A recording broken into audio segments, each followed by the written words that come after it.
মৰমৰ ছাত্ৰ ছাত্ৰীসকল, মই আজি ক্লাছ 9ৰ সমাজ বিজ্ঞানৰ তৃতীয় খণ্ডৰ ভাৰতৰ ৰাজনৈতিক দলৰ কিছু প্ৰশ্ন উত্তৰ দিবলৈ লৈছোঁ। ইতিমধ্যে তোমালোকে মোৰ আগৰ ভিডিঅ'টোত অতি চমু প্ৰশ্নৰ উত্তৰ আৰু চমু উত্তৰৰ প্ৰশ্নসমূহ পাইছাই। আজি পিছৰ প্ৰশ্নসমূহৰ উত্তৰ দিম। দীঘল উত্তৰৰ প্ৰশ্ন। 1 নম্বৰতে আছে, সংযুক্ত চৰকাৰ বুলিলে কি বুজা? সংযুক্ত চৰকাৰ কি পৰিস্থিতিত গঠিত হয়? এতিয়া ইয়াৰ উত্তৰ হ'ব, সংযুক্ত চৰকাৰ মানে মৰ্চা চৰকাৰ। যে ইয়াৰ উত্তৰ হ'ব, যেতিয়া কোনো এটা বিশেষ ৰাজনৈতিক দলে একক সংখ্যাগৰিষ্ঠতা লাভ কৰি চৰকাৰ গঠন কৰিবলৈ অপাৰগ হয়, তেতিয়া কেইবাটাও ৰাজনৈতিক দল একগোট হৈ যি চৰকাৰ গঠন হয় সেয়ে হৈছে সংযুক্ত চৰকাৰ বা মৰ্চা চৰকাৰ। এতিয়া ইয়াৰ পিছৰ প্ৰশ্নটো সুধিছে, সংযুক্ত চৰকাৰ কি পৰিস্থিতিত গঠন হয়?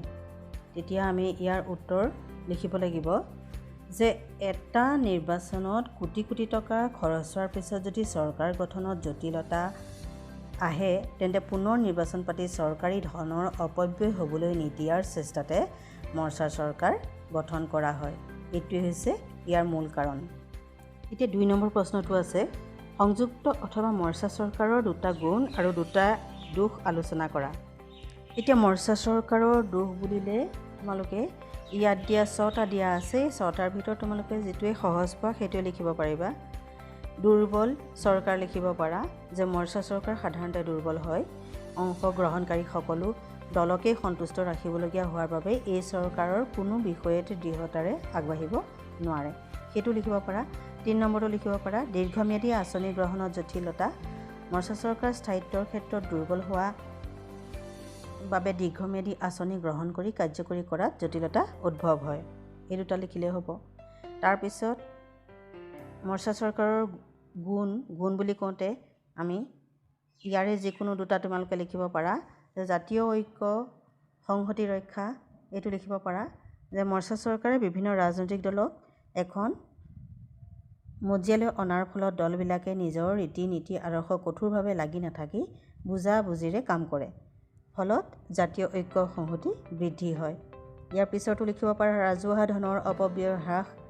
এটা নিৰ্বাচন অনুষ্ঠিত হৈ যোৱাৰ পিছত চৰকাৰ গঠনৰ জটিলতা আহিলে দেশে আকৌ এটা নিৰ্বাচনৰ সন্মুখীন হ'ব লগা হয়। এনে পৰিস্থিতিত কম দিনৰ ব্যৱধানত আন এটা নিৰ্বাচনৰ সন্মুখীন হোৱাৰ পৰা মৰ্চা চৰকাৰ গঠনে দেশক ৰক্ষা কৰে। এইদৰে মৰ্চা চৰকাৰ গঠনৰ প্ৰক্ৰিয়াই ৰাজহুৱা ধনৰ অপব্যয় ৰোধ কৰে। এইখিনি লিখিলে হ'ব। এতিয়া 3 নম্বৰ প্ৰশ্নটো আছে, গণতন্ত্ৰত বিৰোধী ৰাজনৈতিক দলৰ ভূমিকা আলোচনা কৰা। এতিয়া ইয়াৰ উত্তৰত তোমালোকে এইখিনি লিখিলেই হ'ব, যে গণতন্ত্ৰত বিৰোধী দলৰ ভূমিকা, যে গণতান্ত্ৰিক ৰাষ্ট্ৰ এখনত বিৰোধী দলৰ ভূমিকা অতি গুৰুত্বপূৰ্ণ। এইখিনিৰ পৰা তোমালোকে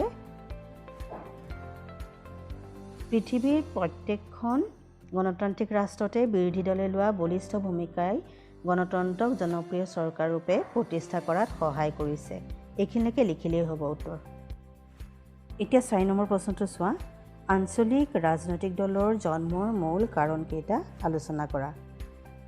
ইয়াৰ উত্তৰ তোমালোকে ইয়াত পাবা, যে আঞ্চলিক ৰাজনৈতিক দলৰ জন্মৰ মূল কাৰণ হিচাপে এই কাৰণকেইটা চিনাক্ত কৰিছে। যে 1 নম্বৰতে দিছে সৰ্বভাৰতীয় ৰাজনৈতিক দলৰ বৈষম্যমূলক নীতি।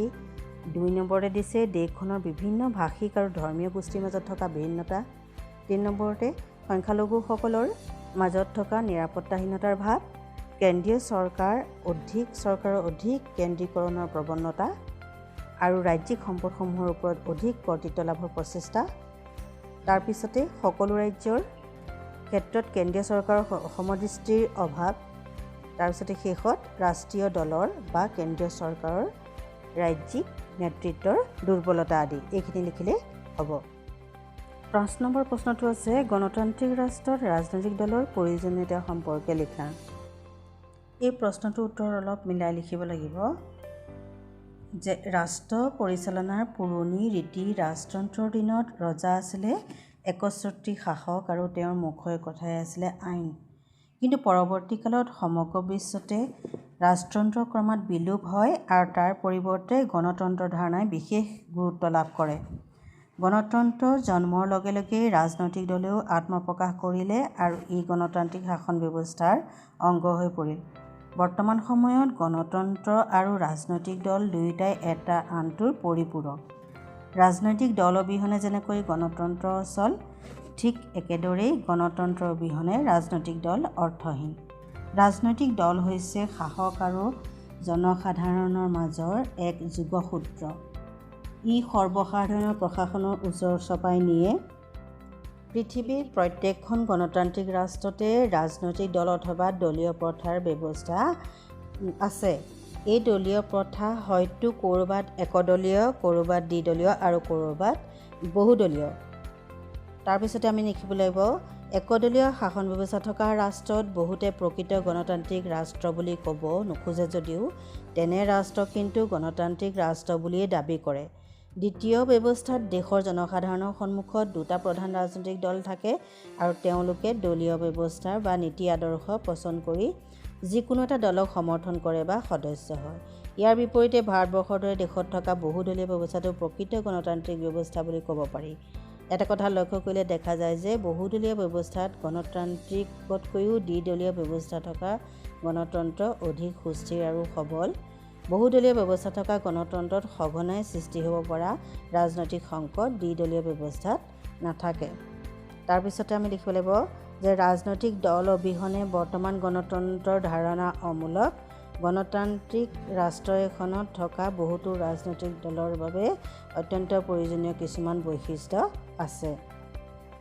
ইয়াৰ পিছত 6 নম্বৰ প্ৰশ্নটো, ৰাজনৈতিক দলৰ বৈশিষ্ট্য আৰু কাৰ্যাৱলী উল্লেখ কৰা। ইয়াৰ উত্তৰ হ'ব, ৰাজনৈতিক দলৰ বাবে অত্যন্ত প্ৰয়োজনীয় বৈশিষ্ট্যকেইটা হৈছে: 1 নম্বৰতে সংগঠন, 2 নীতি আদৰ্শ আৰু আঁচনি, 3 নম্বৰতে ক্ষমতা দখলৰ বাবে আকাংক্ষা, 4 নম্বৰতে জাতীয় স্বাৰ্থৰ প্ৰতি সন্মান। এইকেইটা হৈছে ৰাজনৈতিক দলৰ বৈশিষ্ট্য।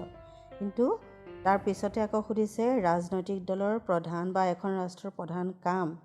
গতিকে এইকেইটা লিখিব লাগিব কাৰ্যকেইটা। 1 নম্বৰ, জনগণক ৰাজনৈতিক শিক্ষা প্ৰদানেৰে শিক্ষিত কৰা। 2 নম্বৰতে হ'ব জনগণৰ মনত ৰাজনৈতিক সজাগতা বৃদ্ধি কৰা। 3 নম্বৰতে জনমত গঠন কৰা আৰু 4 নম্বৰ জনমতক সুসংগঠিত ৰূপ দিয়া। এইকেইটা। এতিয়া 7 নম্বৰ প্ৰশ্ন, সংযুক্ত চৰকাৰৰ ব্যৱস্থাটোৱে বৰ্তমান সময়ত বিশেষ গুৰুত্ব লাভ কৰাৰ কাৰণকেইটা আলোচনা কৰা। এতিয়া ইয়াৰ উত্তৰ হ'ব, 1 নম্বৰ, ৰাজনৈতিক দলৰ সংখ্যা বৃদ্ধি, একক ৰাজনৈতিক দলৰ প্ৰাধান্য হ্ৰাস। 3 নম্বৰতে এটা নিৰ্বাচনত কোটি কোটি টকা খৰচ হোৱাৰ পিছত যদি চৰকাৰ গঠনত জটিলতা আহে তেন্তে পুনৰ নিৰ্বাচন পাতি চৰকাৰী ধনৰ অপব্যৱহাৰ হ'বলৈ নিদিয়াৰ চেষ্টাতে মৰ্চা চৰকাৰ গঠন হয়। 4 নম্বৰতে চৰকাৰত আঞ্চলিক প্ৰতিনিধিত্বৰ বিষয়টোৱে মৰ্চা চৰকাৰ গঠনত গুৰুত্ব পায়। এই 4টা ইয়াৰ উত্তৰ হ'ব।